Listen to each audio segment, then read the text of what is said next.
우리가 나이 들어가면서 사우나 아니면은 이렇게 찜질방 이런 데도 좀 많이 찾잖아요. 이렇게 좀 그렇죠. 뜨끈하게 지질 수 있는 곳 이런 것들을 네. 좀 많이 찾게 되는데 일단은 그런 데를 찾는 것이 민감한 분들 그러니까 체질에 따라 좀 다를 수 있지만 어떤 분들한테는 안 좋을 수도 있다라는 거네요. 그렇습니다. 어허. 피부가 두꺼우신 분 계세요.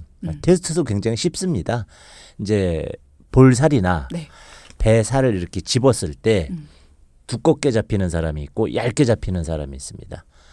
피하 지방이죠. 네. 표피가 있고 진피가 있고 이제 그 밑에 피하 지방층이 두꺼운 사람이 있습니다. 이런 사람들은 내부에 있는 열이 바깥으로 날아간다든지 땀이 배출될 때 시간이 많이 걸리게 됩니다. 그래서 많은 시간 온열 자극을 줘야 땀이 배출되게 되는데 그런 분들은 평상시에 잘 땀이 안 나가니까 노폐물도 덜 나가고 하다가 사우나나 이런 데 땀을 쭉 빼면 시원하죠. 이런 분들은 도움이 되지만 피부가 얇아서 네. 평상시에도 조금만 더우면 땀의 배출이 왕성하게 일어나는 분들은 목욕탕에 들어가서 난 10분밖에 안 했는데 지쳐. 기운이 쪽 빠지네. 이렇게 이제 말씀하시게 되는 거죠.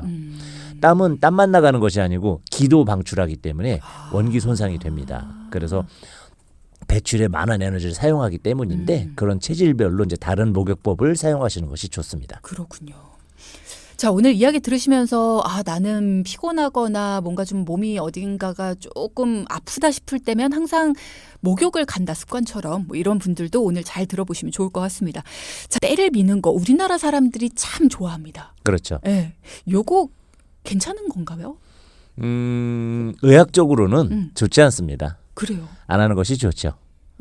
그러나 여러 가지 면에서 또 이렇게 효과가 있는 부분이 있습니다. 그런 부분은 가끔 하신다면 스트레스 해소에도 좀 도움이 되고요. 예, 실제 때밀이를 직접 하시는 분이 있는가 하면 그 세신사에게 맡겨서 하시는 분들도 그렇죠. 계시잖아요. 네. 그런데 굉장히 시원하다고 하시거든요. 하면 그게 이제 원리가 뭐냐면 사람은 외부의 자극으로부터 뇌가 어떤 정보를 수집해가지고 방어를 해야 되잖아요. 네. 그럴 때 이 말초신경이 이제 센서 역할을 하는 거죠. 그럴 때 보통 통각과 통증 또는 가려움증, 긁음 이런 이제 반응에 대한 센서들이 있습니다. 네. 말초신경에 그것이 탁탁탁 들어가서 뇌에 반응이 왔을 때 벌레가 있는 건지 아니면 무슨 바람이 부는 건지 이런 또는 이제 찔려가지고 아픈 건지에 대한 반응에 대한 즉각적인 반사작용을 해야 되잖아요. 그렇죠. 그런 센서가 피부에 있습니다. 근데 그 부위를 긁었을 때 몸에 각질이든 벌레든 뭐든 긁어서 이렇게 제거해내고 나면 시원하잖아요. 그런 시원한 느낌은 세로토닌이 방출되기 때문입니다. 그 세로토닌이 몸의 통증을 유발하는 상황에 세로토닌이 중화를 하거든요. 통증을 줄이기 위한 자연스러운 피부의 대응 방안인데 그러면 세로토닌은 아시겠지만 행복물질이라고 그렇죠. 행복 호르몬이라고 하잖아요. 그게 기분을 좋게 해줍니다. 그 때를 계속 이렇게 밀면 시원하죠. 그럼 그 느낌은 세로토닌의 느낌인데 이 부분을 이제 우리 선조들은 전통적으로 즐기신 거죠.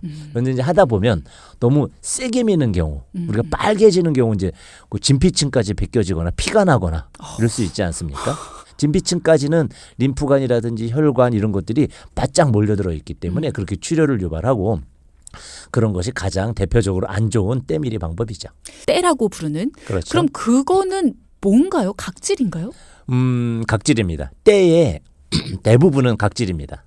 거기에 이제 미세하게 쌓였던 먼지라든지 여러 가지 뭐 세균 물질이라든지 기타 이런 것들이 쌓여 있고 섞여서 나오기 때이지만 대부분은 이제 케라틴 계열의 이제 그 각질이죠.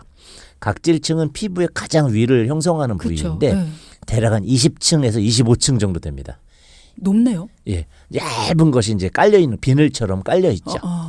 이제 인간은 그것이 조금씩 탈락이 되지만 세포별로 양서류나 이제 그 파충류는 허물을 벗죠. 그 각질을 한 번에 벗겨내는 겁니다. 근데 이제 사람은 그때 이제 벗겨내게 되는데 피부의 그 생성 주기라는 것이 대략 한 28일, 4주 정도 된다고 합니다. 네. 4주간 생성돼서 4주간 25층을 올라가서 떨어져 나가는 거죠.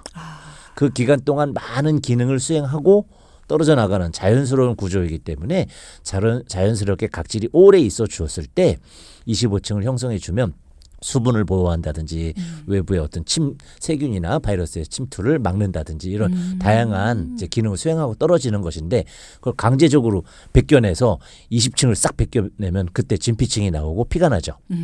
그러면 이제 그것을 만들어내기 위해서 내 몸은 1, 2주간 가열차게 막 피부를 만들어냅니다. 각질층을. 그러게 되면 이제 두꺼워지거든요.